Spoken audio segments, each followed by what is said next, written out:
reitero, a nivel entonces provincial tenemos el poder ejecutivo, gobernador, poder legislativo se llama legislatura, y dependiendo de cada provincia, esa legislatura va a ser bicameral o unicameral. Por ejemplo, Corrientes tiene bicameral, tiene diputados, senadores. Chaco tiene unicameral, solamente Cámara de Diputados o representante también se llama. ¿A quiénes representan la Cámara de Diputados? Y es como la nación, pero a nivel provincia. O sea, a cada ciudad de la provincia de representan los diputados. No, representan al pueblo de la provincia. Los senadores representan a cada ciudad, ¿no? Es como una escala menos. Chaco, una de las provincias más nuevas, tiene una sola Cámara de Diputados. Bueno, y por último, a nivel, la justicia a nivel provincial se llama Superior Tribunal de Justicia, el máximo órgano de justicia, Superior Tribunal de Justicia, que sería como la corte a nivel provincial, la máxima justicia provincial. Y tribunales provinciales, así como hay tribunales federales, tribunales provinciales. Y en el último eslabón están los municipios, donde tenemos al Poder Ejecutivo, el intendente, que representa una ciudad, Poder Ejecutivo de la ciudad, Consejo Deliberante, que vendría a ser algo como legislativo, pero ahí ya nos metemos en un tema muy distinto a lo que estábamos dando, que es una materia que se llama Derecho Público Provincial y Municipal, que como suerte lo vas a ver mucho más adelante. ¿Bien? Bueno, estas son las autoridades competentes que pueden hacer e interpretar las normas, esa que dijimos, que el derecho es el conjunto de normas sancionadas por autoridad competente. Esas son las autoridades de nuestro país. ¿Bien? Pero en este poder ejecutivo también son los tribunales federales. No, el Poder Ejecutivo a nivel nacional es presidente, a nivel provincial es gobernador y a nivel municipal es intendente. Los tribunales son el poder legislativo, judicial. Ajá, y bueno, el poder. Poder Judicial Nacional, Corte Suprema, Ah, me confundí. ok, lo digo de vuelta. Poder Judicial Nacional, Corte Suprema y Tribunales Federales. Provincial, Superior Tribunal de Justicia y Tribunales Provinciales. A veces también se llama Corte, dependiendo de la provincia. Y a nivel municipal no hay poder ejecutivo independiente, no hay poder judicial independiente. A nivel municipal tenemos, por ejemplo, el tribunal de faltas, pero depende del intendente en la mayoría de los municipios. No hay como una independencia. Justamente lo que caracteriza a la República es la independencia de los tres poderes. Pero a nivel municipal no existe esa independencia. Es la excepción del municipio. Bien. Bueno.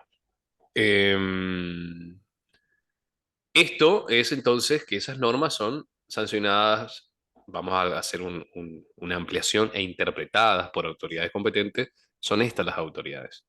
La justicia debe interpretar las normas siempre a favor de la Constitución Nacional, el Poder Legislativo hace las leyes y el Poder Ejecutivo ejecuta las normas, administra el país a nivel nacional, administra la provincia a nivel provincial, administra el municipio a nivel municipal.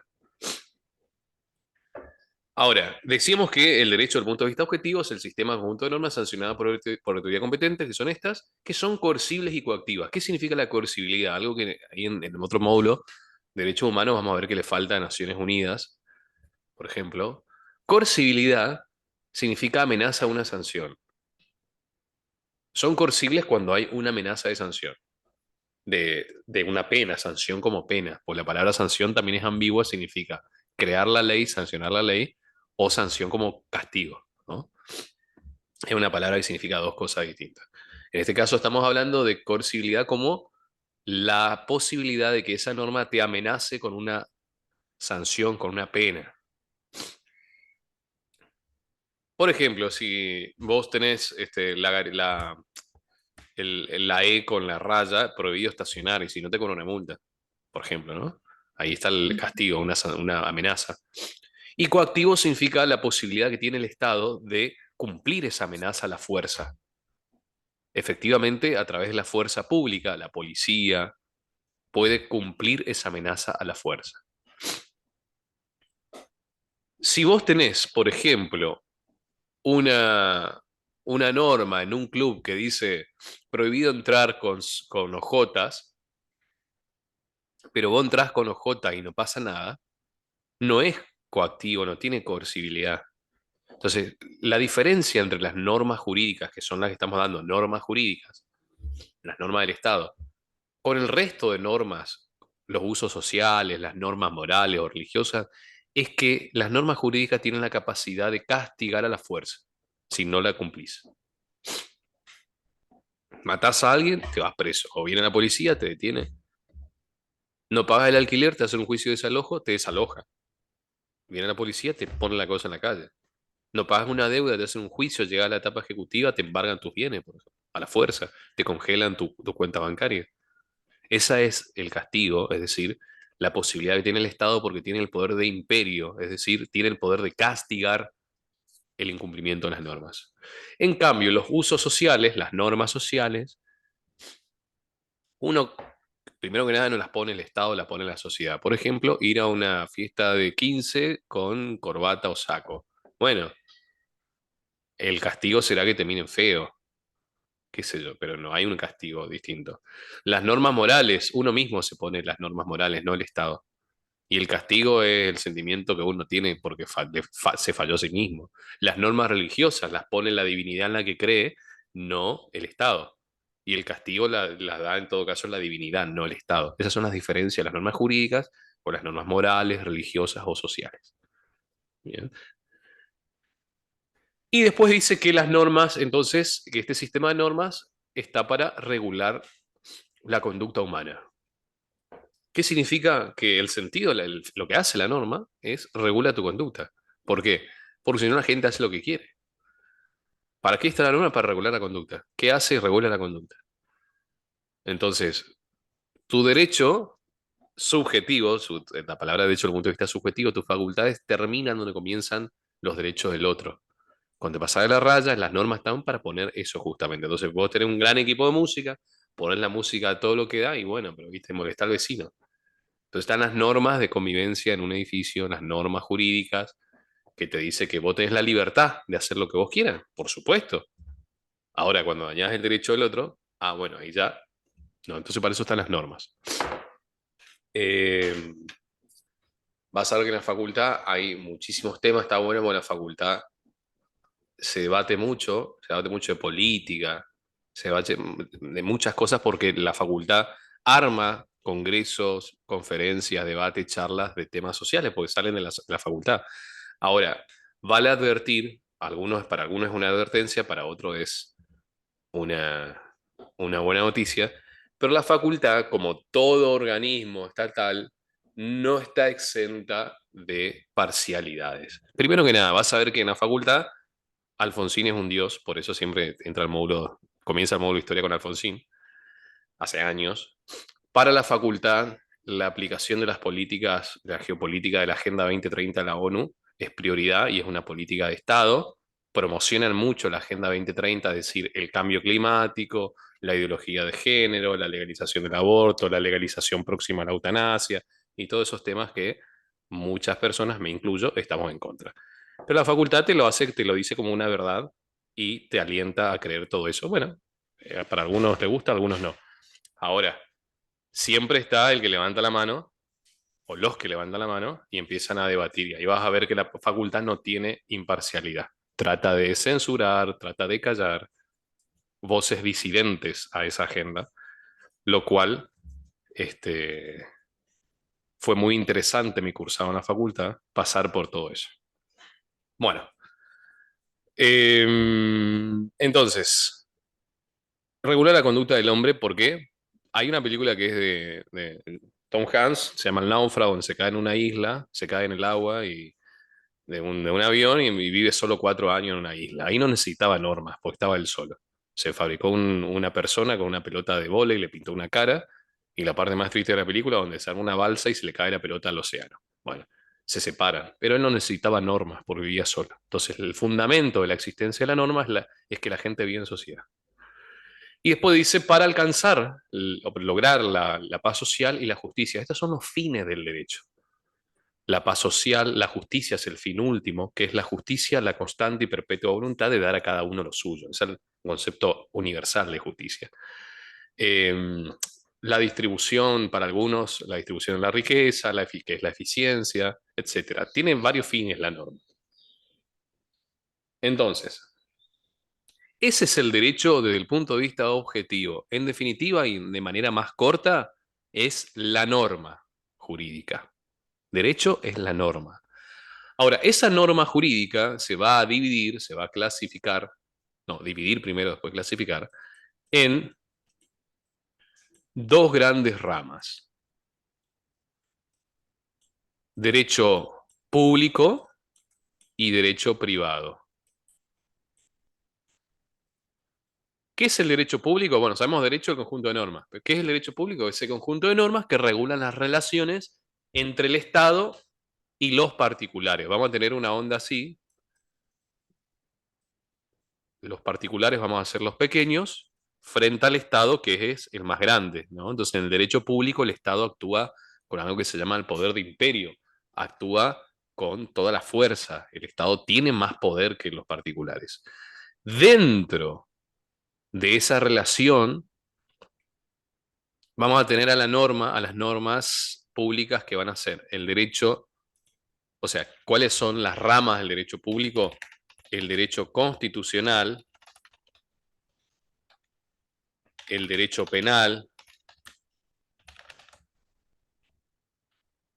el derecho administrativo, el derecho tributario, internacional público, etcétera. Que en definitiva terminan siendo materias de la facultad. Es decir, en nuestra carrera damos todas las ramas del derecho, del derecho público, todas las ramas del derecho público y todas las ramas del derecho privado. ¿Qué es el derecho privado? Es el conjunto de normas que regula la relación entre los particulares entre sí, entre particulares, entre las personas, y también entre estas con el Estado, pero siempre y cuando el Estado no actúe con ese poder de imperio, sino actúe como simple persona más, como si fuera una persona más de nosotros. ¿Es posible que el Estado actúe sin ese poder de imperio? Sí. Ejemplo. Cuando el Estado te obliga a pagar tributos, estamos en el ámbito del derecho público, porque tiene el poder de imperio. No te pregunta, Liz, ¿querés pagar el impuesto este mes a las ganancias o al IVA? No, no, te cobra. Ahora, cuando el Estado, a través de un secretario en la municipalidad de Resistencia, Saspeña o Villa Ángela, va y necesita comprar resma de papel porque se quedó sin papel hoja A4 en una oficina pública, el Estado actúa como simple persona jurídica más. Para algunos administrativistas, el Estado actúa como cualquier persona. Entonces ahí no tienen poder de imperio. Entonces, el derecho privado es la gran rama del derecho que regula las relaciones entre las personas y las personas con el Estado cuando el Estado actúa sin el poder de imperio, sino como simple persona jurídica más. ¿Qué es una persona jurídica? Una persona que no tiene cara ni pies, pero tiene lo mismo que una persona o casi lo mismo derecho y obligaciones, como por ejemplo las empresas. Vos no le ves a Coca-Cola caminando por la calle, pero una persona jurídica. ¿Mm? Existen dos grandes ramas de personas, la persona humana y la persona jurídica. Son entes que tienen la posibilidad o que tienen la capacidad de adquirir derechos y obligaciones o deberes jurídicos. Bueno, ¿cuáles son las ramas del derecho privado? Ahí vamos a tener al derecho civil, que es el tronco común, todo sale del derecho civil, al derecho comercial, al derecho laboral, al derecho internacional privado, generalmente la gente se recibe con esa materia en el último año, etcétera. Entonces, vos sos docente en una escuela. Primero, ¿estás en el ámbito del derecho público o el derecho privado? Eh, derecho público. Público. ¿Y qué rama del derecho público? A ver, ya, muy bien, arriesgate ahora todo, digamos.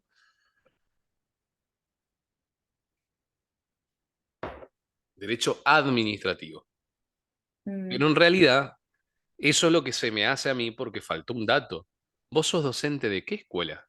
¿De la escuela provincial número privado. 5 o sos docente de una escuela privada? Porque sos docente de una escuela privada no te va a regir el derecho administrativo, te va a regir el derecho laboral. ¿Por qué? Porque el derecho administrativo es la relación entre el particular y el Estado. Si sos empleada del Estado, derecho administrativo. Si sos policía, docente de una escuela pública, ¿sí? Funcionario público, derecho administrativo. Ahora, si tu empleador es privado, derecho laboral. Esa es una diferencia. Haces un contrato conmigo para explotar un determinado local para hacer un restaurante. Yo soy tu socio. ¿En qué rama y en qué rama específica estarías? Derecho privado. Derecho privado. ¿Y en qué rama específica? eh, ¿Como para vender? Te asociás conmigo para hacer un restaurante. Yo pongo un restaurante y la plata, Comercial. derecho comercial. Muy bien, ¿sí? Te divorciás, te casaste y te divorciás. Derecho civil. Me demandás a mí porque no cumplo un contrato, derecho civil, daños y perjuicios.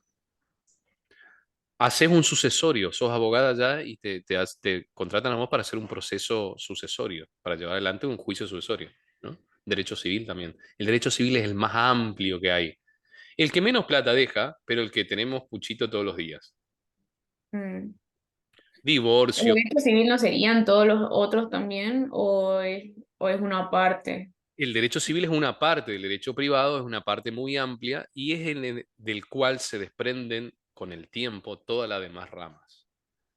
La definición del derecho civil no es la misma del derecho romano, que de ahí viene nuestra idea de derecho, nuestro sistema jurídico, que actualmente el derecho civil romano era el derecho civil, significaba el derecho de Roma para los ciudadanos romanos, y el derecho Mm. extranjero era distinto. Ahora, el derecho civil para nosotros es la materia civil en el sentido de las relaciones civiles, que abarcan desde divorcio, sucesiones, demanda por daños y perjuicios, ¿no? Una cantidad de cosas.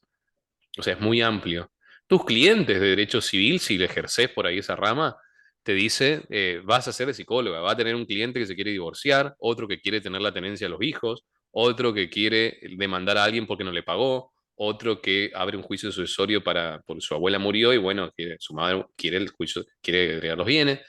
Es muy abarcativo, por eso el que les da la plata, digamos, es poquito, pero abundante. En cambio, el derecho comercial no es algo de todos los días, pero generalmente el que deja más dinero. Mm.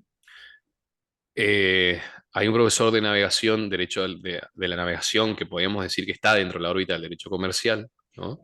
Que se llama Commerce, un gran profesor, que nos decía, ¿ustedes se quieren dedicar al derecho penal? Fantástico, una gran aventura, ¿no? Ahora, hay un caso, el famoso caso de ave de corral, un abogado que tenía que defender a alguien que robó un ave de corral. Y dice, si robó un ave de corral porque no tenía para comer, para comerme no va a tener para pagarme a mí, digamos. O sea, el derecho penal dependiendo de quién te contrata, un narco para salir de la cárcel, bueno, o te contrata tu vecino que le hurtó la cartera ahí en el barrio a tu vecina, ¿no? Y bueno, ¿y quién te va a pagar? ¿Y cómo te va a pagar? ¿Con quién te vas a meter? ¿No? El derecho comercial te contratan empresas, te pagan bien, o particulares para que le redactes contratos, para que le revises contratos. ¿No? Y el derecho civil haces de psicóloga, porque tenés una cantidad de cosas. El derecho internacional privado.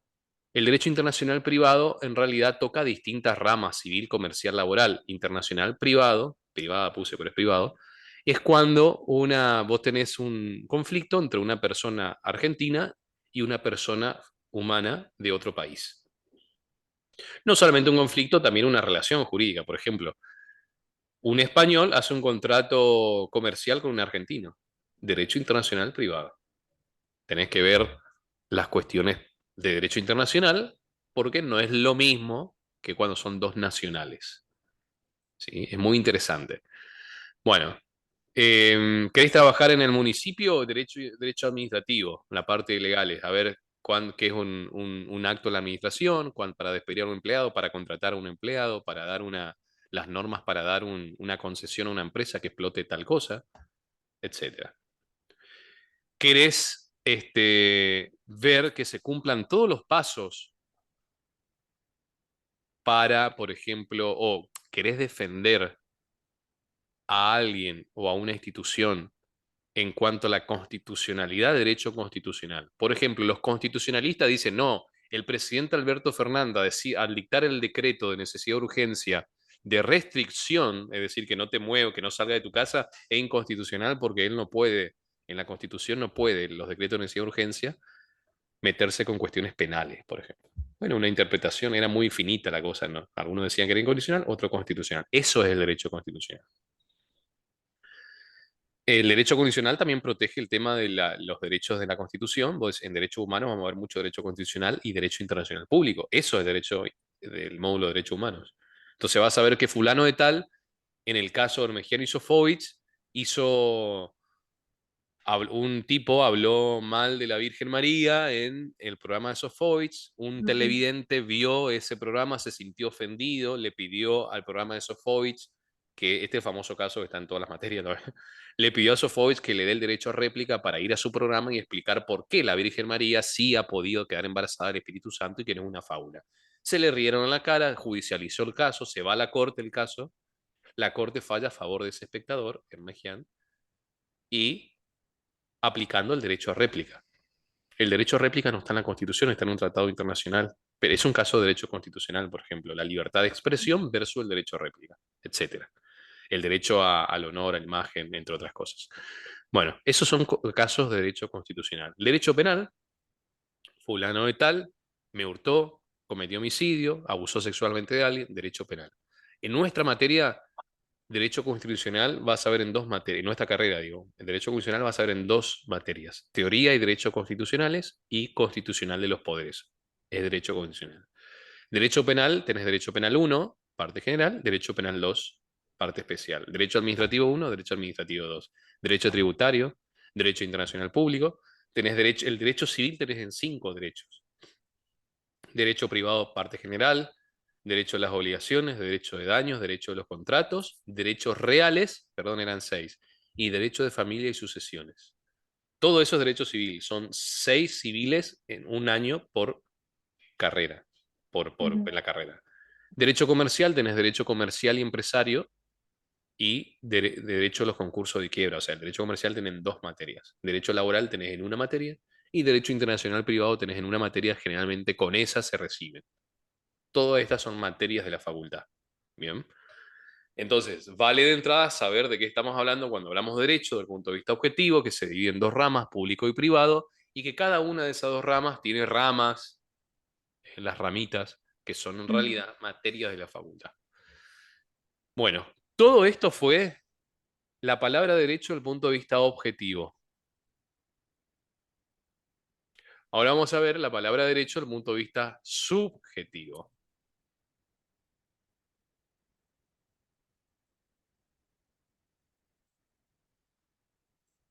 Desde el punto de vista subjetivo, habíamos dicho que la palabra derecho significa no norma, sino significa facultad, como facultad de las personas. Entonces, ¿qué es el derecho subjetivo? Acá también dicto una definición. Son las facultades o prerrogativas que tienen las personas.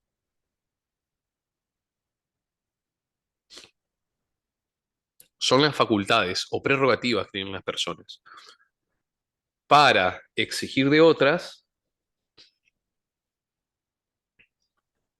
el cumplimiento de una determinada prestación.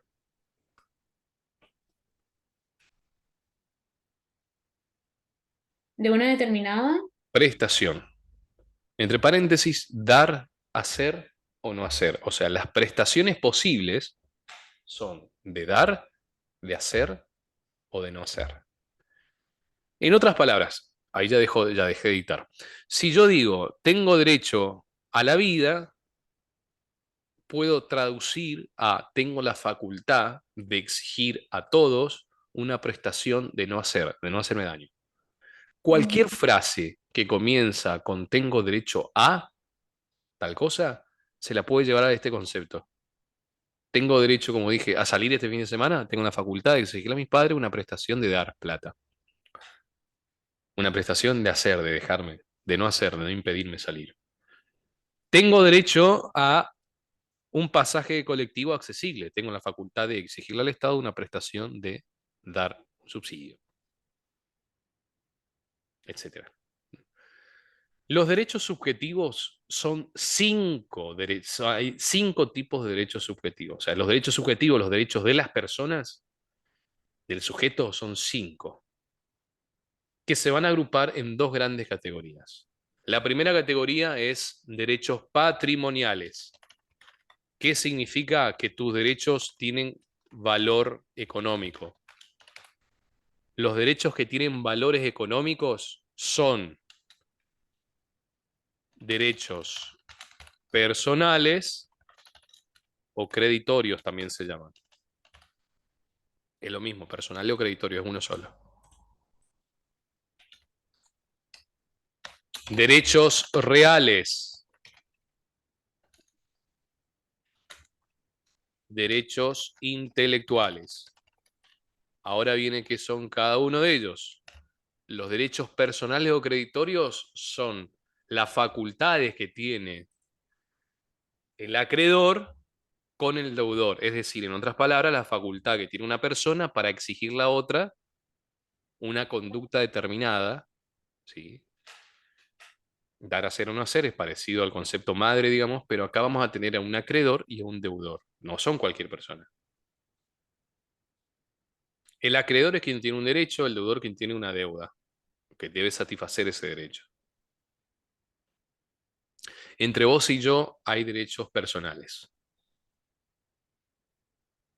¿Quién es el acreedor y quién es el deudor entre nosotros?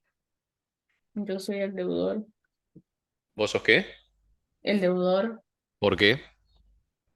bueno, no tengo ninguna deuda, pero soy la persona que te paga a vos para que me enseñe.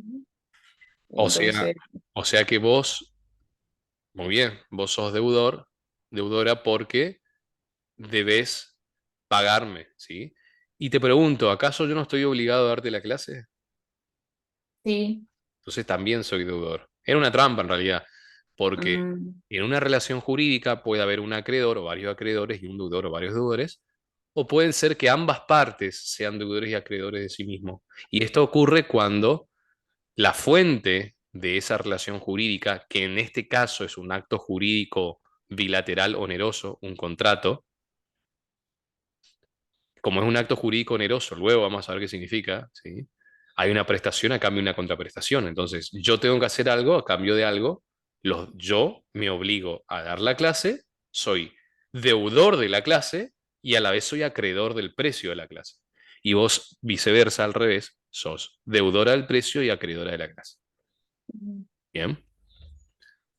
Cuando estamos en un acto jurídico gratuito, no oneroso, una donación, por ejemplo, hay un acreedor que es la persona que va a recibir la cosa donada y un deudor que es el que se compromete a donar. ujú. No son los dos deudores y acreedores. Bien. Bueno, todas esas cosas son, vas a ver en derechos civiles, los civiles. En este caso, derechos personales lo das en obligaciones o civil 2. Ahora, yo puedo, entonces, tengo la facultad de exigirte una conducta, de dar una suma de dinero que es el precio. Vos podés a la vez exigirme una conducta que es hacer, que es la clase, el servicio de la clase. ¿Bien? En cambio, los derechos reales son las facultades que tienen las personas con las cosas. El primero, derechos personales, eran las facultades que tienen las personas con las conductas de otras personas, con las otras personas para exigir una conducta. Los derechos reales son las facultades que tienen las personas con las cosas. Si yo digo que este celular es mío, estoy diciendo que tengo un derecho real sobre este celular. Mm, Si yo digo que si yo tengo una hipoteca sobre tu casa, vos tenés hipotecaste tu casa, yo soy el banco, tengo un derecho real limitado sobre una cosa que no es mía, sobre la tuya, porque vos que hiciste un préstamo, yo te di el préstamo, pero hipotecaste tu casa, si no me pagás yo te quito. Hay un derecho real sobre una cosa ajena. Los derechos ujú, reales pueden ser sobre la cosa propia o sobre la cosa ajena. Los derechos reales sobre la cosa propia, por ejemplo, el mejor y más amplio derecho que existe es el derecho al dominio, a la propiedad. El derecho de dominio me da a mí la posibilidad de hacer lo que quiera con lo que es mío. obviamente con limitaciones. Yo no puedo poner una ventana en mi patio que le dé al vecino, a la casa del vecino. Yo no puedo construir sobre donde no se puede construir. No puedo abrir una ventana frente que no sea más de menos de 3 metros con el contrafrente de mi vecino. No puedo destruir mi departamento porque destruyo el edificio. Obviamente hay limitaciones, limitaciones legítimas y legales. Cuando alquilás, estás dentro de lo que es, bueno, la tenencia de ese lugar. La tenencia es un derecho real. Entonces, hay muchos derechos reales, derechos de paso.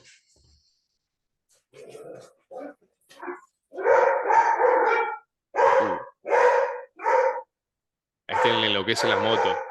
Bueno,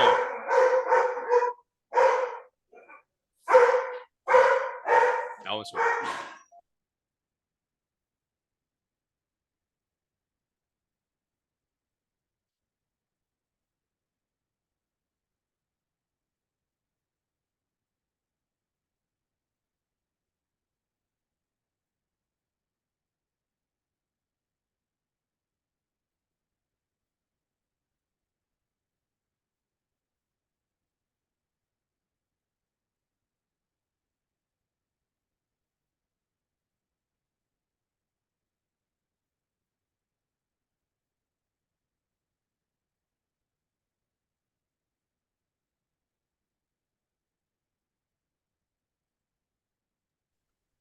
Bueno, entonces, los derechos reales, que está en singular, pero era en plural, derechos reales, entonces son las facultades que tienen las personas con las cosas. Y hay muchos derechos reales sobre la cosa propia y sobre la cosa ajena. Ahora, derechos intelectuales. La palabra intelectual está diciendo que son los derechos que tienen las personas con la creación de su intelecto. Por ejemplo, escribís una novela, derechos de autor. Algún agente de Netflix te dice, che, me gusta tu novela, quiero hacer una serie, una película. Bueno, vale ese derecho. Creaste un diseño industrial para una botella, para una bebida, lo patentás. Derechos intelectuales. Coca-Cola puede perder todos los camiones que tenga, todos los envases que tenga derechos reales, pero si pierde el registro de la marca Coca-Cola o la fórmula Coca-Cola, pierde todo lo que tiene. Mm.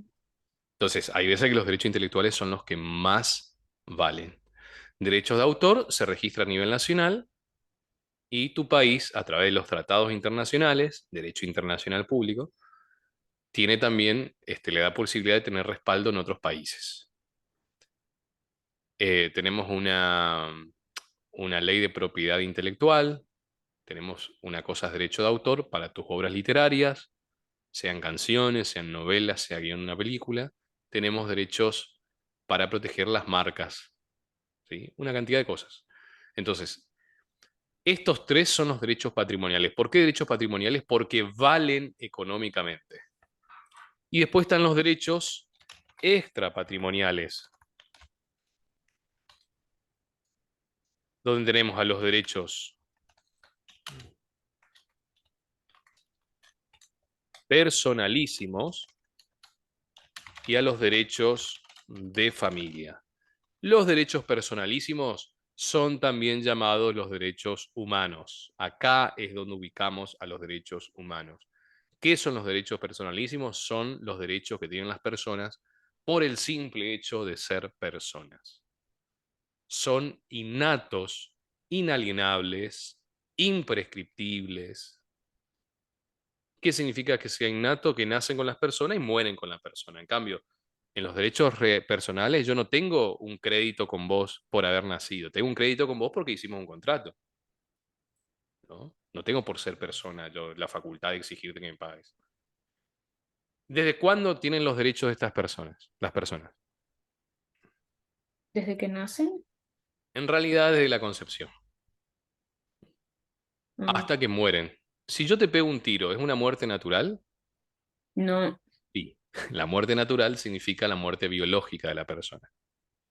¿sí? ¿Cómo es que nace con ellos?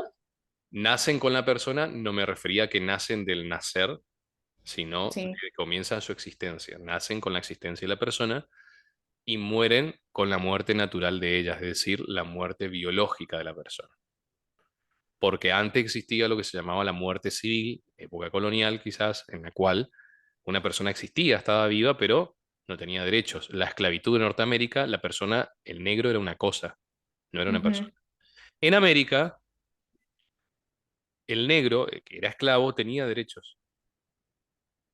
¿No? ujú, El amo, entre comillas, primero que no se llamaba amo, en América del Sur, digo, principalmente acá en nuestro virreinato, no se podía matar, no se podía violar, no se podía hacer lo que le hacían en el norte, ¿no? Hay una leyenda que es la leyenda negra de la conquista, que vale aclarar, pero lo vamos a hacer después para terminar este tema. Lo vamos a ver de vuelta 9 minutos, los últimos 15 minutos. ¿Está? ujú. Bueno, ya volvemos para la última partecita.